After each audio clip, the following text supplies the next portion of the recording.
Hello, Wonderhussy here at one of my favorite places in the entire Mojave Desert, the side of Interstate 15, aka the main artery pumping lifeblood from Los Angeles and parts westward into the heart of the Mojave Desert, Las Vegas. Okay, I'm sure there are plenty of people who would dispute the fact that Las Vegas is the heart of the Mojave Desert, but like it or not, Las Vegas is probably the main reason most of you watching this video have traveled on Interstate 15 between Los Angeles and Las Vegas. You're probably trying to get to Vegas, or you're trying to get the hell out with your tail between your legs and your pockets drained dry. Anyway, if you're anything like me, you've probably driven this highway as it crosses this vast, desolate wasteland and wondered what's out there. You know, there's all these random exits in the middle of nowhere, and you go, why is there a highway exit here? What does it lead to? What could be out there?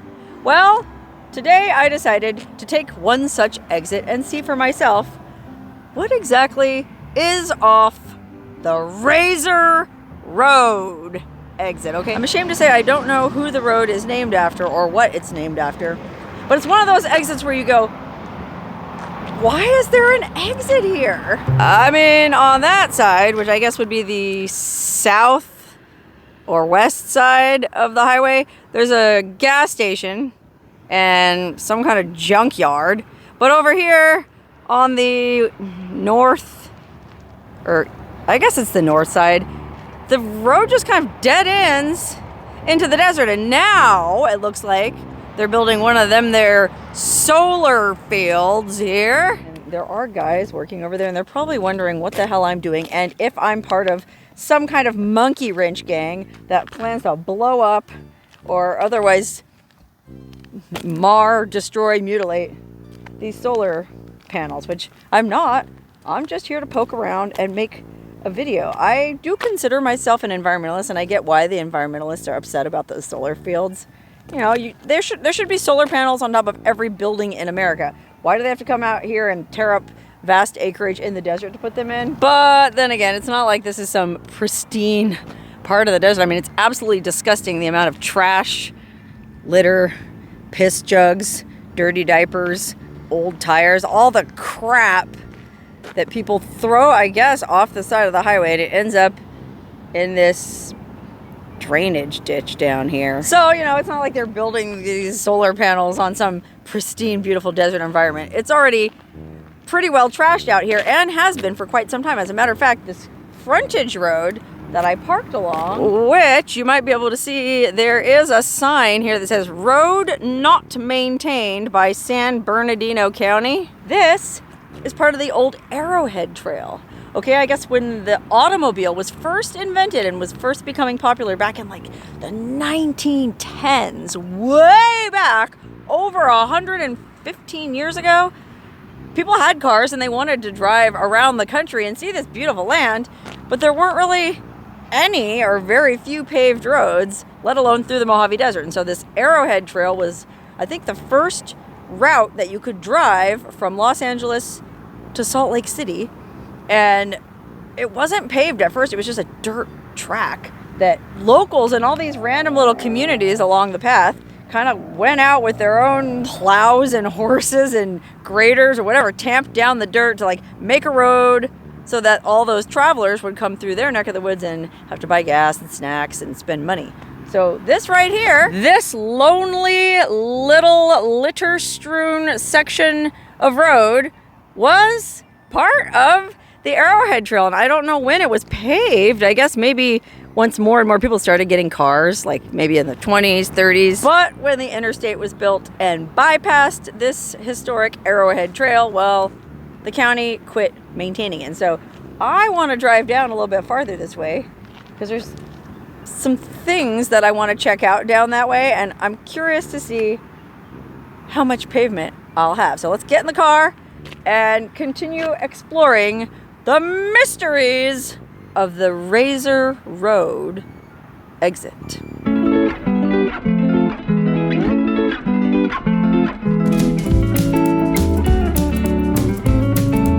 Okay, wow, I did not realize there was going to be a sign out here.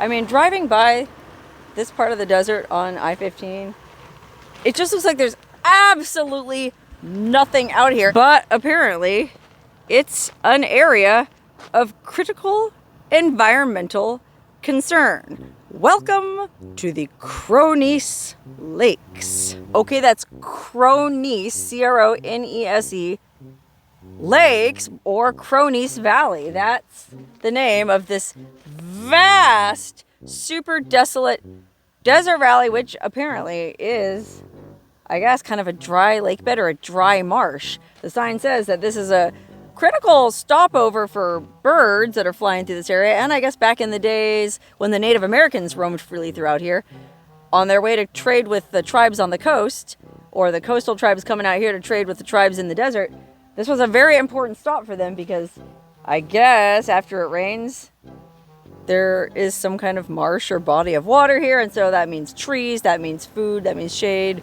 rest, shelter. I don't know if it was a more lush oasis back in the day, but it doesn't look super hospitable in 2025. Anyway, believe it or not, this sign that I didn't even know was here was not the reason I came down this road. There's actually something that I've had pinned on my map for quite some time, and it's just ahead, so let's drive a little bit farther and see if we can find it.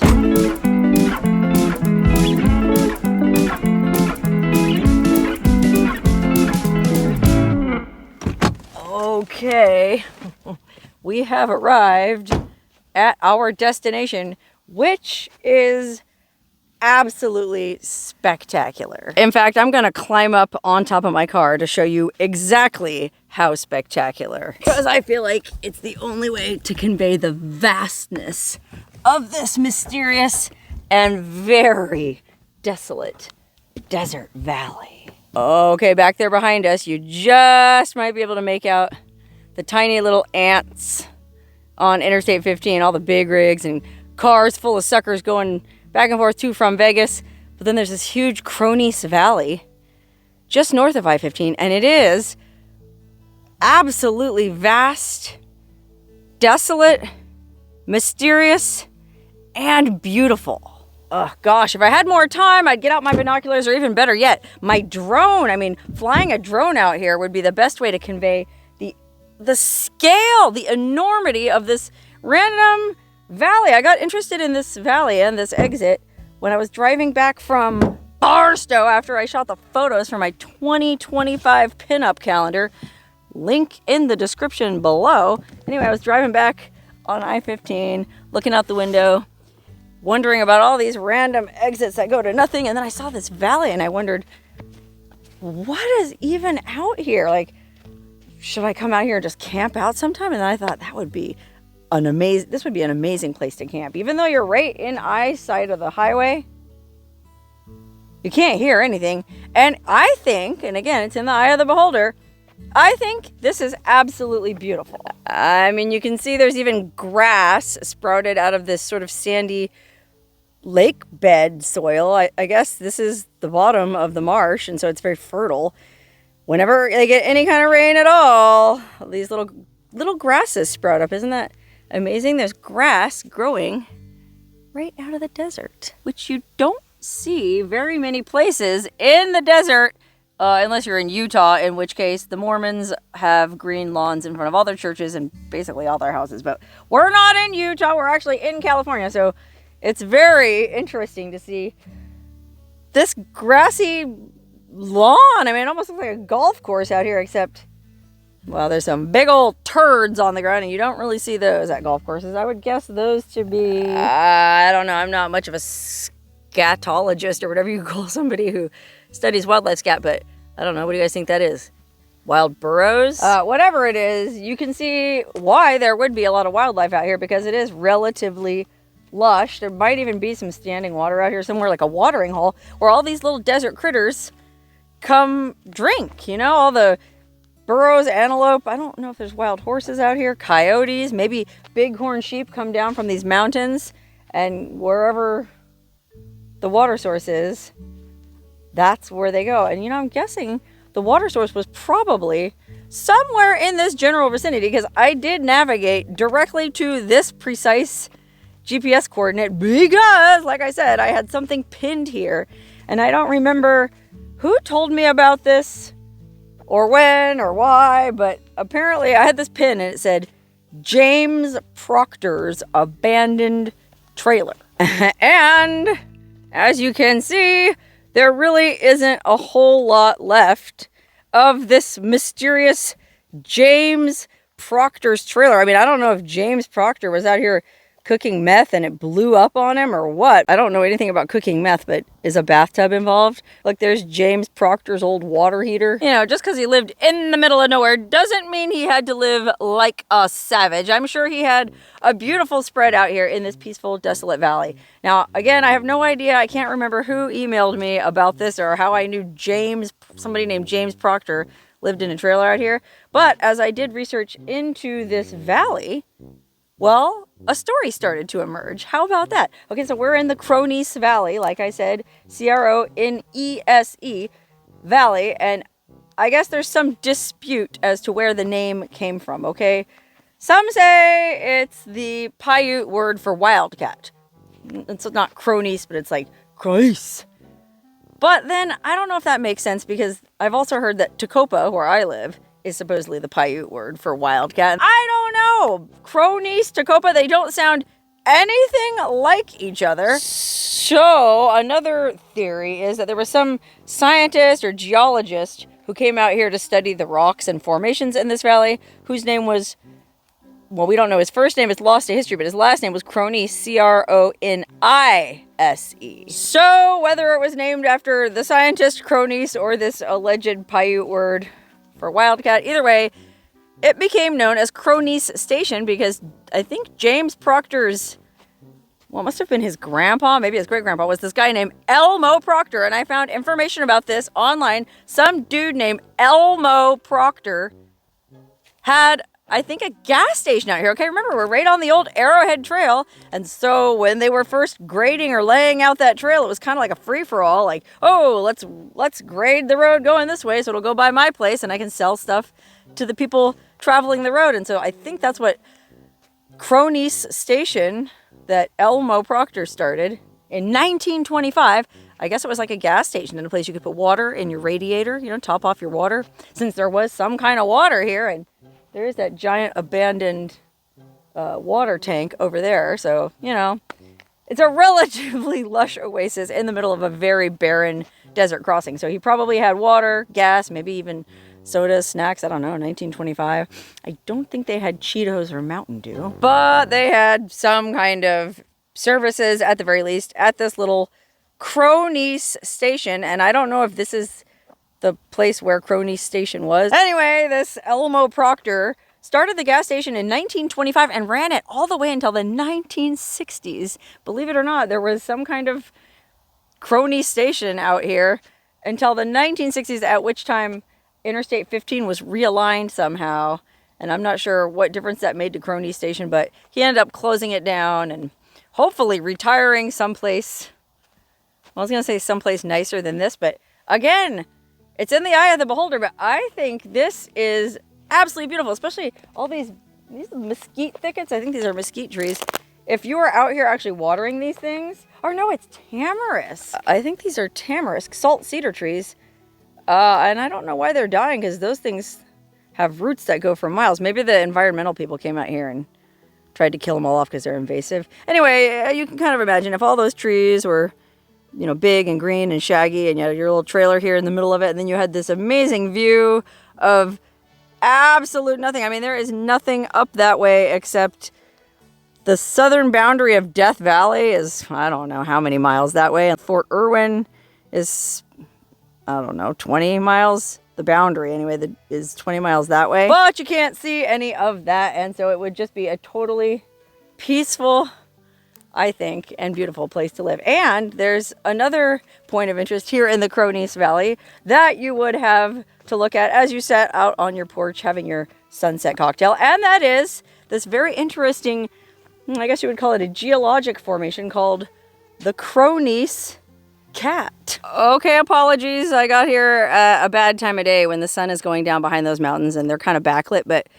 if I zoom in and you use your imagination, can you kind of see the shape of a cat? It's supposed to look like a cat sitting on its haunches, staring off into the distance at the mountain. His little pointy ears sticking up, his little tail poking out at the bottom there. I think that's the tail. Those are the ears.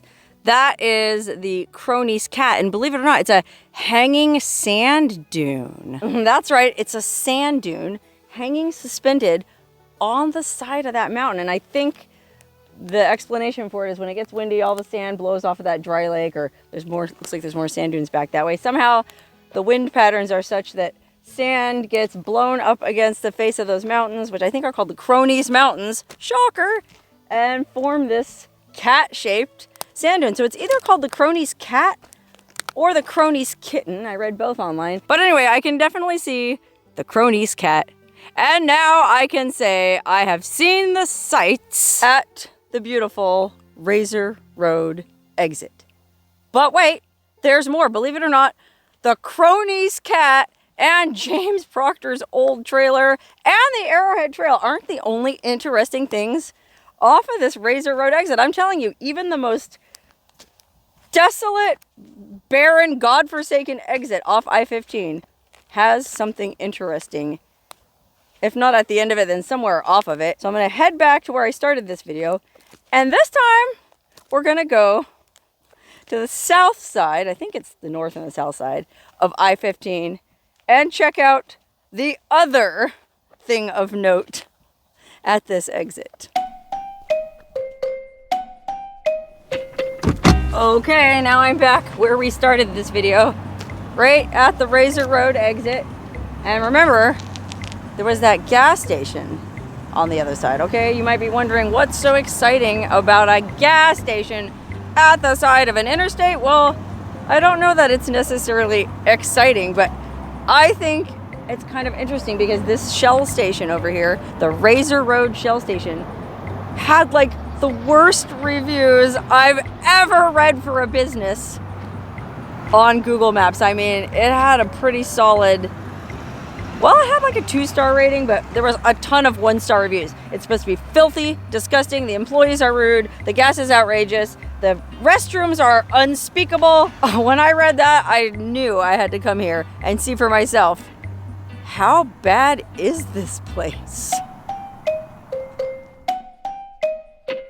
Okay, here it is. Can you smell it? The notoriously filthy Rasor Rd Shell station. Right up ahead, it doesn't look too bad to me, and there's a lot of cars in the parking lot. Look at that. If it's really that bad, would it have this much business? I don't know about you, but I'm downright curious. Okay, I don't want them to know that I'm filming in their store because then they might give me special treatment. You know how like when a food critic goes to a restaurant to review it, they're supposed to do it undercover or low profile so that the restaurant doesn't give them extra good food and extra good service so they can write an honest review. Well, I kind of feel like it's the same deal here. So I'm going to take my microphone off and go in this gas station on stealth mode. But before I go inside, we might as well just kind of take a look around the parking lot. I mean, to me, the gas station looks pretty tidy. One of the things I read was that the trash cans were overflowing and they look pretty well taken care of to me. Oh, look, it looks like they sell Beyond Space Jerky. Oh, there's the guy who works there. I don't want him to know I'm filming this. I don't think he was wearing a turban. I think it might be a Sikh family that runs this place. Not that that has anything to do with anything, but you know, I just think it's interesting. Like, how do you end up here at the side of Rasor Rd after having emigrated all the way from, I think the Sikhs are from like northern India, Pakistan. It just seems like, what a journey. And look at him there. He is emptying the trash can. So I don't know what these people were talking about with the overflowing trash. Maybe he got sick. Maybe he got sick and couldn't come into work. I know it's a terrible joke, but I couldn't help it. You know, sometimes people have bad days and you got to cut them a little slack. That being said, there were a lot of 1-star reviews, so I am going to go in. But I just kind of want to perv around the perimeter before I do so. I thought that Beyond Space Jerky sign was funny because I guess they're kind of trying to copy the dude just down the road in Baker. You know how there's that guy in Baker that has the alien jerky store that became so popular, he's even building an alien jerky hotel? Well, it looks to me like they're copying his shtick with their Beyond Space jerky. Good luck with that, guys. I hope it works out for you. Meanwhile, it's not just a gas station here. Apparently there's also the aforementioned wrecking yard. I thought it was like a junkyard, but it looks like it's a towing yard for cars that break down on Interstate 15. I think that's what I saw. And it looks like there are people living out here. There's a trailer there, an RV, and there's actually a real house back there behind the gas sign, which, by the way, gas is $5.59 for regular. I guess that is pretty expensive. I mean, I was in Vegas the other day and I paid like $2.89 for gas. So that's like almost $3 more than if you can just hold out another, well, we're probably like an hour and a half from Vegas. If you could just hold out another hour and a half, you could save $3 a gallon. But if you run out of gas out here in the middle of nowhere, well, unfortunately, they got you by the short and curlies, and they can charge whatever they want. Okay, another thing I thought was interesting is apparently I'm not the only weirdo who stops here and finds it interesting enough to spend some time. I mean, look at all the stickers all these people have left here over the years. I mean, they're totally covering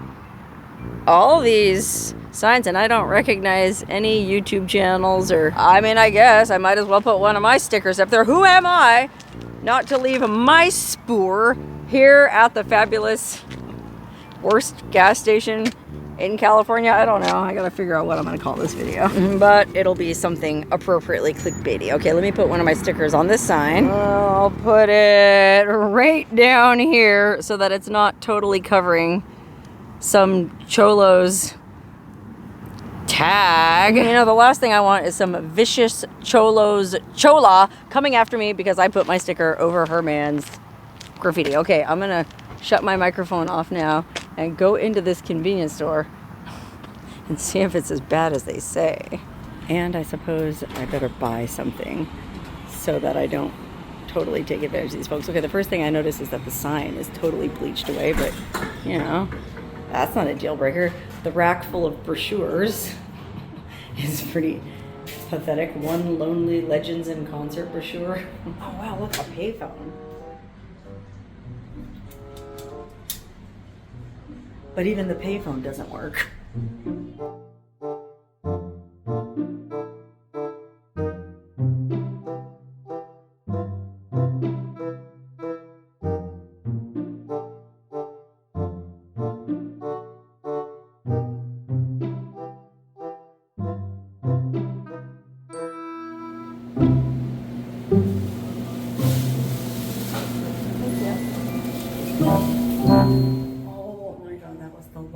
Friggin' line I've ever had to wait in to use a restroom. I mean, why don't these people just pull over at the side of the friggin' highway and piss in a ditch like the rest of those bozos did where we started this video? Anyway, it's actually, I was about to say it's pretty clean in here, but I just looked in the toilet and, but the guy just came out of here.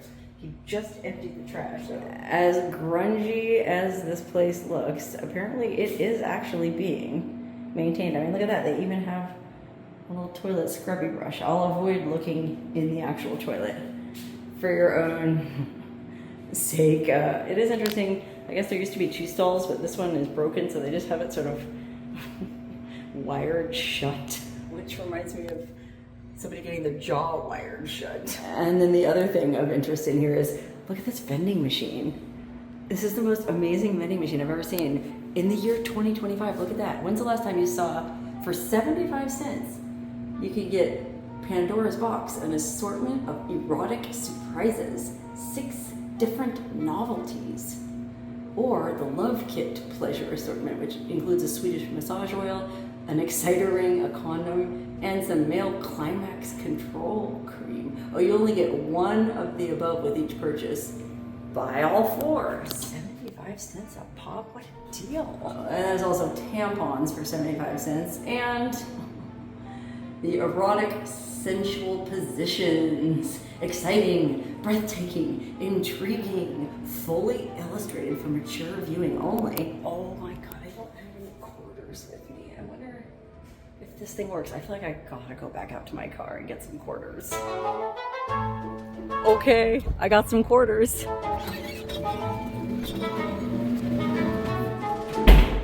Okay, man, I gotta make this fast because there's a line already. Let's see. One.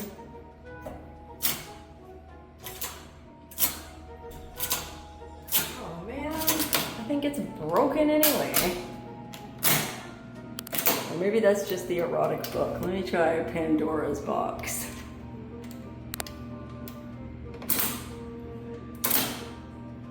Dang it. Oh, this was literally the coolest thing I've seen in many years. And I was really looking forward to getting some sex tips from this random gas station vending machine. But I guess I'll have to settle for some space jerky. Ugh, $12.99 for this bag of mango jalapeno Beyond Space beef jerky. Okay, I feel like I definitely got hosed, but I don't know, that store didn't seem that bad to me. I mean, it was relatively tidy. The restrooms were not as bad as they made them sound. The coffee didn't look burned, and there was a pretty decent selection of sodas, beers, sundries, all of which I'm sure are equally overpriced. There weren't prices on anything in there, so I couldn't see. But I don't know, the guy at the counter was super friendly. I asked him if he lived out here, and he said he lives in Baker. How about that? He lives in Baker and commutes to the fabulous Rasor Rd exit every evening for work. Well, I guess I'll leave the verdict up to you, dear viewer. Is this the worst gas station in California? Or is it even the worst gas station on Interstate 15? I don't know. You know, now that I think about it, that would be another interesting series of videos to make. Go to all the different rest stops, gas stations along the highway between LA and Vegas and award a trophy to the nastiest. Speaking of nasty, I'm starving, and despite the fact that I just spent 20 minutes loitering in a filthy bathroom tampering with a friggin' sex toy vending machine, I did wash my hands thoroughly afterwards, and there was plenty of soap and hot water in the bathroom. I am starving, so I'm just gonna get back in my car and continue on my journey and eat this $13 worth of beef jerky, and, well, hope I can make it someplace cheaper by the time I need more gas.